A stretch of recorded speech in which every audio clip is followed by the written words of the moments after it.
yezekulu berito abanuta abanuta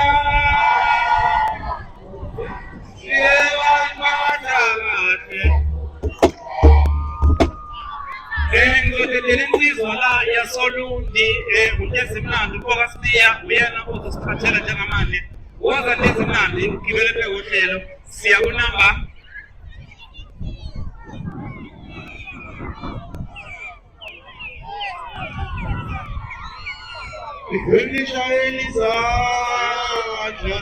Elishayelizandla sibonge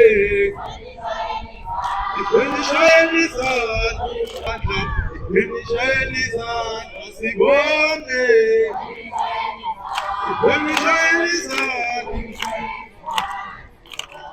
Ngimdala bafana ngimdala bafana ngimdala. Okay, bafowethu ngale wokuchitha isikhathi igama lami uNtezimnandi umfana Solundi bathi ugqabele emathathu manyathela kwabeloni ngithasa ngilethule athi ngibafuna kuye ngomsakazi umuntu ngilezi ubaba uzala uMonica suka madoda. Okay, ngale wokuchitha isikhathi bafowethu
Thank you.